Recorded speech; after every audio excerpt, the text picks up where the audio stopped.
Hey guys, Boomfish TCG here, back at it again with another video. Still staying on our craft class for swordcraft. Our next option in the lineup is Thief Sword. So yet another option for sword to be absolutely ridiculous this format, and definitely not stopping anytime soon. Thief Sword is probably the most ridiculous version we've had of it, where deck out is a real problem and a real possibility, but the main thing that you're going to be abusing is Octress just sitting there, discounting the tokens they're generating, and making you real sad. So we're going to get to that. Again, as usual, we're going to start out with the one drops. So here, it's going to be Avaricia, I think. It's probably Italian. Good mind. So for 1 mana, you take a look at the top 4. You may reveal a thief card from among them, add it to your hand, put the remaining on the bottom, and if you revealed an Octress Omen of Usurpation, return this card to the hand. So 1 mana, take a look at the top, grab something, and then you get to put it back into your hand when you get the best card in your deck. Yeah, man, sure. That's fine, Bushi. Another stellar sword design to put onto the board. So, of course, this is an amazing card. Of course, you're running 3 of it. You're never questioning that. Next on to Grand Acquisition. 1 mana, bury the top 3 cards of their deck, so your opponent's deck. Yeah, that's pretty good. Obviously, by itself, it does not do that much because it doesn't draw you a card, it doesn't deal damage, it doesn't buff in any sort of way, but the rest of your deck will benefit such a ridiculous amount from your opponent hitting the cutoff point, which is 10 cards in their grave. This card's crazy. And the fact that it costs 1 makes it even more ridiculous. So they're playing 3 of it. You would not play 3 of this in any other deck. But, like, it really, really helps. 1 mana, Knight on the Town. So, same thing that you saw with Festive. You're playing this card because it has synergy.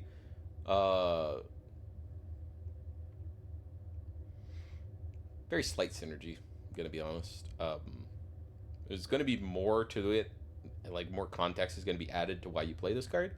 But it's probably just an extra ping spell. You just want to be able to remove some early aggression. I know for this deck especially, 2 health bodies are really prevalent. So it could just be that. It could be for the mirror match and such. Ultimate Hollow. You were playing this at 1 copy in Festive. You're playing it at 3 copies here. You're getting the Gilded Goblet. This heals you. But, like, you get that for free. So don't even consider the fact that you're getting that. You get it for free. So it's a 1 mana ping spell. You get some upside. Say less. The upside here for most of your loot that's going to be in your EX, it's going to stay there for quite a while, and eventually you take advantage of it. So you just accumulate it. It's not the craziest part. Like, it's good, but, like, it's the reason you're playing this is because it's a 1 mana. It has a very easy activation condition, and you get a little bit of upside. So again, really good card.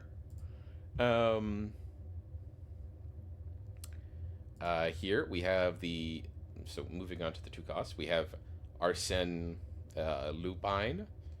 So for this, each opponent buries the top card of their deck, and if a follower is buried this way, like if you bury a follower off their top of their deck, you get a Gilded Blade token, and if a spell or amulet was put into the grave, you get a Gilded Goblet. So, like, there is no way to whiff off of this card. It is literally impossible, actually. So you're milling a card and you're getting something free for it. I mean, like, sure, man. 3 copies of it makes sense. And Evo, so we'll take a look at the Evo effect. You take a look at the top 4, grab a thief card, and put the rest on the bottom. So you already saw the consistency side of this deck with the 1 cost spell. Add it to this brand new 2-drop that gets added, and it only evos for 1, and it already has an upside on the base form. This card's crazy. You're going to see this resolving a lot, and they're really not going to be whiffing on it. So, yeah, Like, just makes sense to be playing 3 copies of it. This guy, he's okay. Rush, when you have 2 or 10 in their cemetery, it gets a sale, so it can trade itself off really quickly. So that's really nice to have. You get a gilded blade. The gilded blade, you take a look at the enemy follower on their side of the field, deal it 2 damage, and if they have 10, which again, this is the whole point of the deck, um, you ping them for 2. That's really, really good. And considering that eventually you'll be playing that for free, that's even better. So this thing comes out, it fuels the deck, you get a free token, and it trades itself off. So nothing to complain about here. Very, very strong card. But it's like you do not need to play 3 of it because of the stats are there. Like you could justify it, but I yeah, it's a really strong card. I don't really know why they only played 2. If you were to play the deck excessively, you would probably understand that point really hard. But so far, I don't really have that answer because the blade is simply a very strong token to have. But we'll see. You get the honorable thief. Each opponent buries 2, so burying 2 is very high value. And then if there's at least 10 cards in their cemetery, you automatically evo it. In this instance, you pretty much never want to hard pay for it because its evo is actually quite weak. But like it's fine. The fact that most situations you're doing this, you're getting it for free, and any other time it's probably just a filler turn, is okay. It's like nothing to complain about. And milling 2 is very strong. But in this instance, you understand why they only play 2 copies of it because like its eventual payoff simply isn't that strong. Standard mention to our boy Leon. He's here because he belongs here. The card's crazy. He's a really good staple. Of course he's going to be here. He's got nowhere else to go. So yeah, Leon's here. He's at 3. Simply that good. Octress is the main payoff yet again, or one of the 2 of this deck. So basically, when it comes out, mills 2, buy that, just right away. Already good. Already a good sign. You can hard evo it for 2. If they have 10, evos for free. So, okay. The main payoff of the deck, this card, and the main goal of the deck of them having 10 cards in the grave, this card is like 10 out of 10 strong already, and you haven't even seen what its evo does. It has this optional effect to select an enemy card in their grave and play it for 0 points. That creates an infinite if you're playing against Kuon. So if this is turn 10, you play this for 2. Obviously, you can evo it for free. And if they have a D shift in their grave and for some reason you're not dead, so yeah, in those rare instances, you will be able to create an infinite by simply paying 8. You select an enemy card in their grave, and you play it for 0. So that 12 cost card, 0, skip your opponent's turn, and from then on, you are able to simply win the game. There's no way for them to counter this, but also, it should never happen. Its evo effect is you grab a card from the grave, put it into EX, and then it has a very good part of its secondary effect where if you got 10, things cost 2 less, so also pretty good. Recap, the continuous effect to reduce the cost of things in your EX is incredible, insane, and yet again, the main point of the deck. You're getting those 10 cards to get this ultimate payoff, and then all those tokens you're generating are now free, so you just get to destroy your opponent at that point. The tokens might not be the craziest thing in the world, but when they're free, yeah, they're pretty insane, so keep that in mind. A Zealot of Usurpation, Rush, each opponent buries top card, and then if it's 10, put the top card of your deck in your EX. That's crazy. So yes, you're gonna love this card. It's not necessarily a 3 of because like it does take a little bit to get to that payoff. but like it's certainly not a bad card. In fact, most other decks would have this costed at 3. You have it at 2, so be happy with that. Um, then you also have this 2 cost spell that deals 3, and then it's also a quick. Then if there are 10 in your opponent's cemetery, you deal 2 more. So this is 2 mana ping for 5, and it gets there because of your payoff. It'll get there. It's a really good card. In most instances, it's okay, and when it gets later, it's incredible. So, yeah, if you really felt necessary, you could play this at 3, but you don't have to. Um, and moving on to the 3 cost cards, we have this is a new card, so Hermit of Usurpation. So you put a card into your EX, you get 2. Wow, so 2 tokens. And then each opponent buries a card. Once per turn, when you play a loot card, give this +1/+1. So the boots are a buff card. So it's already going to be buffed, and then it's going to get even stronger. So this is a really solid card.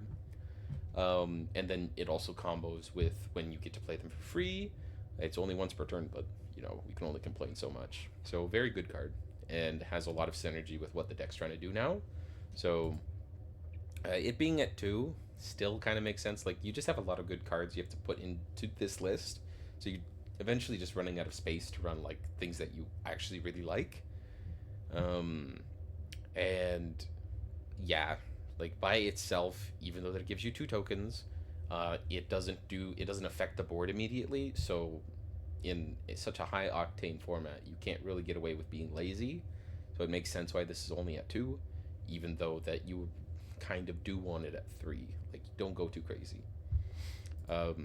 Masterful Musician. This card is simply just good. You do not need to complain about this card because it's just a really solid removal option.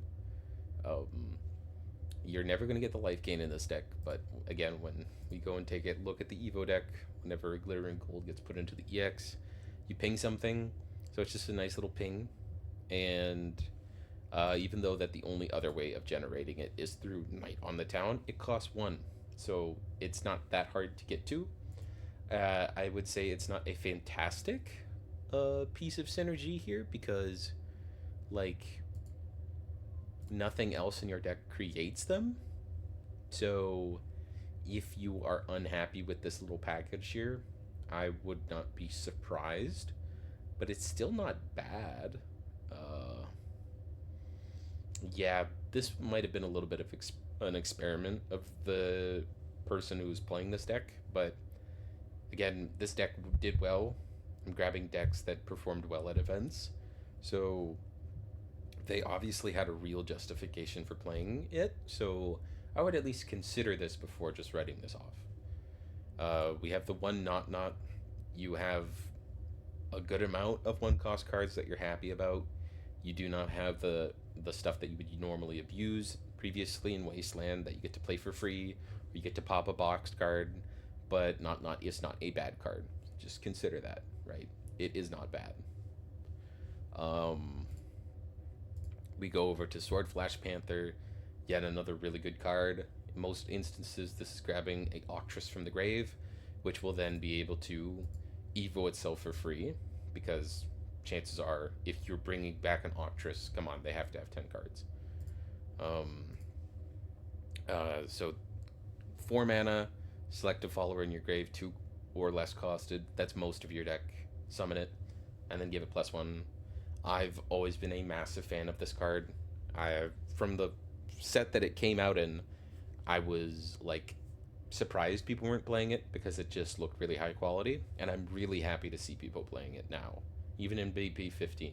As a one of, I think this is super solid. So it has Rush 2 as an added benefit. Dance of Usurpation. Previously, this was a 3 of in the Thief list because it was a good payoff. It's a really good way of ending the game. But again, as I mentioned before, you have so many good cards you're trying to fit into this list. Like, you eventually run out of space. So, if for some reason you were unhappy with, like, let's say, the Panther, I get it. But who knows, really? Um, so it deals 4 divided. If there's 10, it deals 8 divided. If there's 20, it deals 8 to the enemy leader. So all of those steps are really nice. Um, I don't think I went over Octrus, so I skipped that. My bad. Put a Remnant of Hollowness token. Um, I'll put that up on the screen just so you guys are aware. But the real payoff for this is, and the reason it's at 3, the reason why this deck gets real justification is for 0 mana, up to twice per turn. You can play a loot card for 2 less, which basically means it's free. And if you have an Octrus, so the original one in your grave, you banish it, and then you get all 3 tokens. I'm not saying Remnant of Hollowness, but you know.